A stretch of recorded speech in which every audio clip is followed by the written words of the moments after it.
பராசரர் ஜோதிட மணிமண்டலத்தில் பயணிக்கக்கூடிய அனைத்து ஜோதிட சொந்தங்களுக்கும் கரூர் வருஷம் உரிமைகளையும் அன்பான வணக்கம்.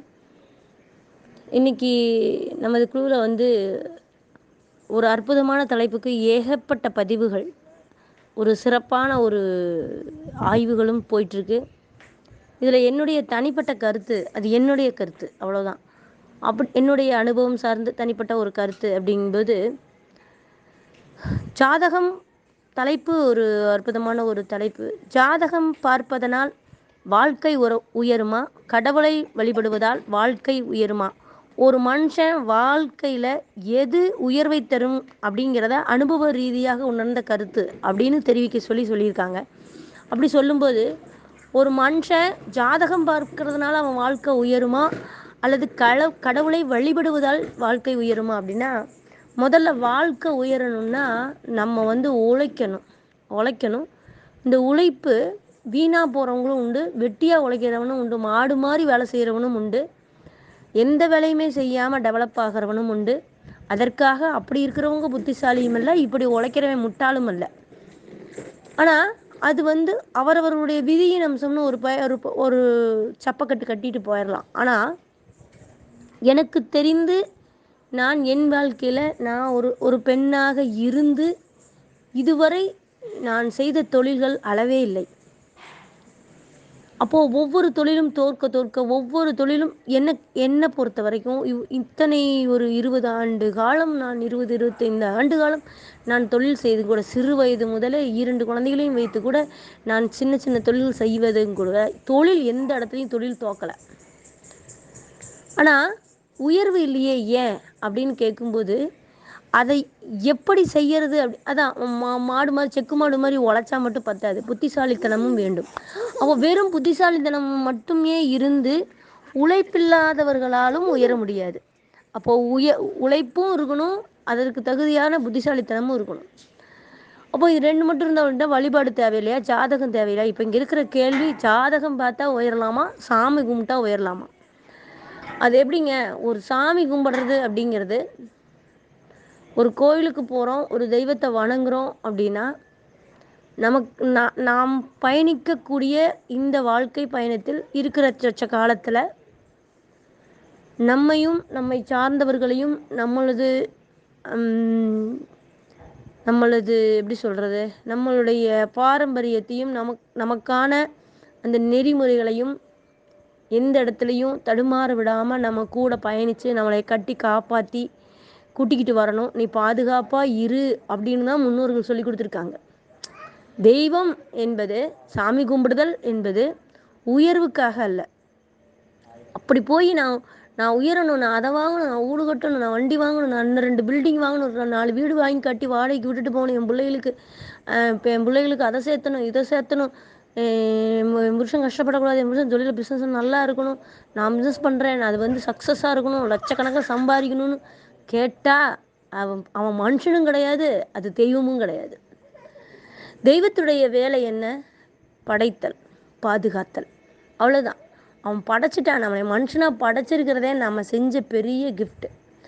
அதற்கு மேல் நம்மை பாதுகாப்பாக வழிநடத்துவதற்கு மட்டுமே தான் வேண்ட சொல்லி முன்னோர்கள் சொல்லியிருக்காங்க. இன்றைக்கும் கோயிலில் போய் எங்களுடைய குலக்கோயில்களில், குலதெய்வத்தினுடைய கோயில்களில் போனோம்னா, அங்கே பக்கத்துணை இருந்து பாதுகாத்து பட்டியை பாதுகாத்து பட்டி பெருகி அப்படி தான் சொல்லுவாங்களோ தவிர, வாழ்க்கையில் உயரணும் அப்படிங்கிற ஒரு விஷயம் என்னென்னா, அங்கே நான் பாடுபடுறேன், நான் ஒரு ஜீவன்களை வளர்த்துறேன், நான் அந்த இடத்துல ஒரு பாதுகாப்பாக பூச்சி புழுகு அதெல்லாம் இல்லாமல், ஊர் பழிச்சொல்லுக்கு ஆளாகாமல், எந்த இடத்துலையும் எனக்கு கஷ்டம் பிடிக்காமல் என்னை பாதுகாத்துக்கோன்னு கும்பிடுறது மட்டும்தான் இறைவன்கிட்ட கேட்கக்கூடிய கேள்வியாக இருக்க வேண்டும். அதை பாதுகாப்பதற்கும் தெய்வம் நம்ம கூடவே துணை இருக்குங்கிறதுக்கு தான் ஒவ்வொரு கோயில்கள்லையும், காவல் தெய்வ கோயில்களில், எல்லையில் இருக்கிற கோயில்களில் குதிரைகளை வச்சுருக்காங்க.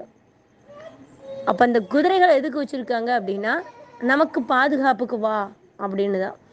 நீ எல்லாம் இருக்கியா, நீ என்னை பார்க்குறியா அப்படின்லாம் எங்கள் ஆத்தால் அழுகும்போது பார்த்தீங்கன்னா, குதிரையில் வந்தான் அப்படின்னு சொல்லும். அப்போ குதிரையில் வர்றாங்க அப்படின்னா சாமி தான் வருது.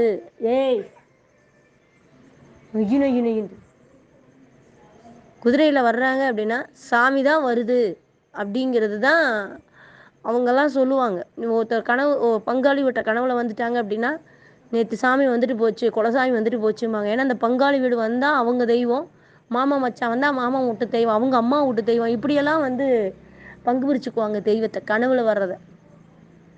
அப்போது நம்மை பாதுகாப்பது மட்டுமே தெய்வத்தினுடைய கடமையை தவிர, நம்மை உயர்வுக்கு கொண்டுட்டு போகிறது நம்மளுடைய உழைப்பு தான். உழைப்பே உயர்வுன்னா, நீ நீ ஆட்டோமேட்டிக்காக உயர்வ அப்படிங்கிறது தான். நேரங்காலம் பார்க்காமல் நீ பாடுபடு, குடும்பத்தை பார், பொருளாதாரத்தை சேர், நீ தானாகவே வாழ்க்கையில் உயர்ந்துக்கிட்டு போயிட்டு இருப்ப அப்படிங்கிறது. அதாவது இப்போ அப்படி பார்த்தா உயர்ந்தவர் அப்படின்னு எடுத்தால் பண ரீதியில் அம்பானியை தான் சொல்லுவாங்க. அம்பானியை தான் சொல்ல முடியும், வேறு யாரையுமே சொல்ல முடியாது. அதை விட டாட்டா ரத்தன் இருக்கார். டாட்டா ரத்தன்கிட்ட வந்து அவர் இன்னைக்கு நமக்கு வந்து சமூகத்தில் நம்மளோட ட்ரஸ்ட்டுகளுக்கு அவர் கொடுக்குற தொகை, அம்பானியோட வருமானம் எவ்வளவு கணக்கு காட்டுறாங்களோ அந்த தொகை அவர் ட்ரஸ்ட்டுக்கு, தமிழ்நாட்டுக்கு, இந்தியாவுக்கு, தமிழ்நாட்டில் இருக்கிற ட்ரஸ்ட்டுகளுக்கு அனுப்புகிறாரு. அவர் முதல்ல லேபர்ஸுகளுக்கு உண்டான நலத்திட்டங்களோ, லேபர்ஸுக்கு உண்டான முதல் தேவைகளை அவர் பூர்த்தி பண்ணிட்டு தான் மற்ற வேலைக்கு போவார், மற்ற மிச்சத்தையே பார்ப்பார். லேபரை தவிர அவருக்கு வேறு சிந்தனைகள் இல்லை. லேபர் நல்லா இருக்கணும், நம்மக்கிட்ட வேலை செய்கிறவன் நல்லா இருக்கணும் அப்படின்னு நினைக்கிற உண்மையான முதலாளி யாருன்னா ரத்தன் டாட்டா. அம்பானியெல்லாம் அந்த ட்ரஸ்ட்டுக்கு கொடுக்குற டொனேஷன் 60%, அவருடைய லாபத்தில் 60% கொடுக்குறாரு. அதுவே அம்பானி சொத்துக்கு நிகர். அப்போ இன்னும் அவருக்கு போகிற லாபம், இன்னும் இருக்கிற இன்வெஸ்ட்மெண்ட்டு கணக்கில் சேர்த்தாமல் அதெல்லாம் போயிட்டுருக்கு. அவர் வந்து மனுஷன் வாழ்க்கையில் உயர்ந்துட்டேன்னு காட்டுறதல்ல, தனக்கு நிம்மதியாக இருக்குது வாழ்கிறதுக்கு என்னங்கிற விஷயந்தான். அப்போது ஒரு குடும்பம், அவனுக்கு 2 குழந்தைங்க, அவனுக்கு ஒரு பொண்டாட்டி, அவனுடைய தாய் தந்தை, அவனை சுற்றி இருக்கக்கூடிய சொற்றார் உறவினர்கள், அவனுடைய ஊர், அவனுடைய மண், அவனுடைய நேச்சுரல், எதுக்கும் பாதிப்பில்லாமல் அவன் தன் பாதுகாப்பில் உணர்ந்து வருகிறான் என்றால், அதை விட ஒரு பெரிய உயர்வு, அதை விட ஒரு பெரிய பாக்கியம் எதுவும் இருக்காது. அப்போது 4 கார் வச்சுருக்கிறவன் பெரியவனா, 10 கார் வச்சுருக்கிறவன், 10 ஃபேக்ட்ரி வச்சுருக்கிறவன் பெரியவனா, அவன் பெரிய கிடையாது. அதுக்கு தகுந்த பிரச்சனையும் இருக்கும். நிம்மதியாக ஒரு மனிதன் எவன் வாழுகிறானோ, தன்னை சார்ந்தவர்களை சந்தோஷமாக எவன் வைத்துக் கொள்கிறானோ, அவனை விட ஒரு உயர்ந்த மனிதன் இல்லை. அவனுக்கு தெய்வம் அவன் வீட்லேயே குடியிருக்கும். ஒருத்தன் போய் நம்ம போய் தெய்வத்துக்கிட்ட நான் உயரணும்னு கேட்டால் அது தெய்வமாகவும் இருக்க முடியாது, அவன் மனுஷனாகவும் இருக்க முடியாது. சரி, இப்போ தெய்வத்துக்கு உயர்வுக்கு சம்மந்தம் இல்லைன்னு சொல்லிட்டீங்க, அது நமக்கு இருக்கக்கூடிய பாதுகாப்பு. நீ என்ன செய்யறியோ அது கருமா படைச்சிரும், பாதுகாக்கும், அவ்வளோதான். நீ செய்யறதுக்கு தண்டனை அனுபவிச்சே ஆகணும். இதுதான் தெய்வத்தோட கோட்பாடு. சரி, அடுத்தது இப்போ கடவுள் வழிபாடு தான் இல்லை, ஜாதகம் பார்ப்பது. இந்த கேள்விக்கு நான் ஒத்துக்கிறேன். என்னன்னா, ஜாதகம் பார்ப்பதால் வாழ்க்கை உயருமானா, நம்ம என்ன செய்யணும், நம்மளுடைய விதி என்ன, நம்மை மீறிய ஒரு பிரச்சனைகள் நடக்கும் இல்லையா, நம்ம கண்ணுக்கு மீறிய ஒரு பிரச்சனைகள் நடக்கும்.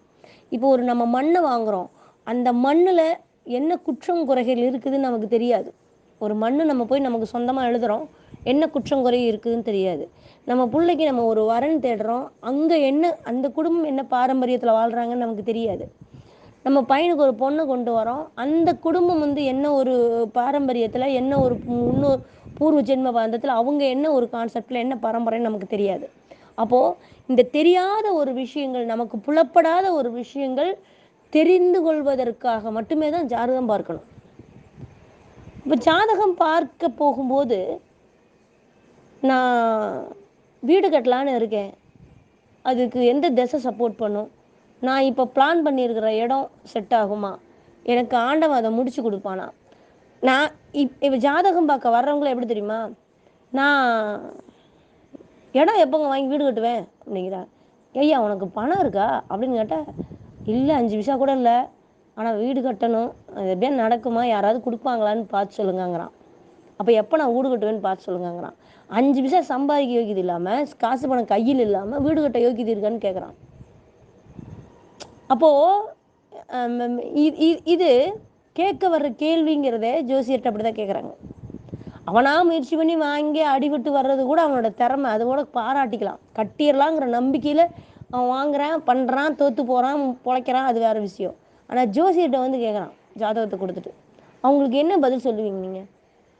ஆனால் இடம் இருக்குது, வாங்குற அளவுக்கு கையில் காசு இருக்குது, சொத்து இருக்குது. ஒரு சொத்தை கொடுத்துட்டு இன்னொரு சொத்தை வாங்கலான்னு இருக்கேன், இல்லை கையில் காசு வச்சுருக்கேன் மேம், பூரா வீணாகவே போயிட்டுருக்குது, தேவையில்லாத தண்ட செலவாயிட்டுருக்குது, இல்லை நான் ஒரு லோன் போடலான்னு இருக்கேன், எனக்கு ஒரு இஎம்ஐ வாங்கி நான் ஒரு வீடு வாசலை கட்டலான் இருக்கேன், சொத்தை சேர்த்தலான் இருக்கேன், வீடு கட்டலான் இருக்கேன், வாங்கட்டுமா மேம்? வண்டி வாகனம் தேவைப்படுது, லேபருக்காக தேவைப்படுது, அல்லது சொந்தமாக போக்குவரத்துக்கு தேவைப்படுது, கரெக்டான டைம் போக முடியல, ஒரு வண்டி வாகனம் வாங்கட்டுமா? இல்லை அதில் ஏதாவது பிரச்சனை இருக்குமா? இதை நம்ம இதை செய்ய போகிறோன்னு சொல்லி ஜோதிடர்கிட்ட கேட்குறது இன்னைக்கு இல்லை. அன்றைக்கெல்லாம் அப்படி தான் இருந்துச்சு. நம்ம என்ன செய்ய போகிறோங்கிறத சொல்லிவிட்டு ஜோசியர்கிட்ட கொடுப்பாங்க. அதை எப்போ செய்யணும், எப்படி செய்யணும், எவ்வளவு பாதுகாப்போடு செய்யணுங்கிற விஷயத்த ஜோசியர் சொல்லுவாங்க. அதுக்கு 4 கிழமை குறித்து கொடுப்பாங்க. ஆனால் இப்போது ஒன்றுமே இல்லாமல் நான் எப்போ வாங்குவேன்னு குடுகுடுப்பு ஜோசிகாரன்ட்ட கேட்குற மாதிரி கேட்குறாங்க. அது விடியறதுக்குள்ள நடந்தது. 300 ரூபாய்க்கு நீ பரிகாரம் செய்ய, நான் தகுடு மந்திரிச்சு தரேன், நீ நாளைக்கு வீடு கட்டிடுவீங்கிற மாதிரி குடுகுடுப்பு ஜோசிய மாதிரி ஆகிப்போச்சு இன்றைக்கி நிலமை. அப்போது வர்றவங்க நீங்களாக கண்டுபிடிச்சி ஜோசி கொடுத்துட்டு ஜாதகத்தை கொடுத்துட்டு நீங்களாக பார்த்து சொல்லுங்கள், ஜாதகத்தில் முதல்ல என்ன இருக்குன்னு சொல்லுங்கள், நான் அப்புறம் கேட்குறேன் அப்படிங்கிறாங்க. நம்ம என்னத்தை சொல்கிறது? இவன் வாழ்ந்த கதையை சொல்கிறதா, வளர்ந்த கதையை சொல்கிறதா, நீ வாழப்போகிற கதையை சொல்கிறதா? அதுக்கெல்லாம் அவன் காசு தருவானா? ஃபஸ்ட்டு நான்லாம் பூர்வ ஜென்மத்தையும் படிச்சிருக்கேன். நிகழ்காலம் கேட்கவே வேணாம். தசாபதிக்கு ஒரு பாவத்தை பேசினாலே 15 நாளைக்கு பேசலாம். இவங்க எந்த கதையை சொல்லி இவங்ககிட்ட நான் காசு வாங்குறது? அப்போது அவங்க என்னன்னா, ஜோதிடம்னா என்னன்னே தெரியாமல் இன்னும் இருக்காங்க மக்கள். நான் இதுக்காக பார்க்குறேன். என் பையன் இப்போ எடுக்கிறான், இந்த கோர்ஸ் எடுக்கலான்னு இருக்கான். இந்த கோர்ஸ் எடுத்தால் அவன் கஷ்டம் இல்லாமல் படிச்சுடுவான்.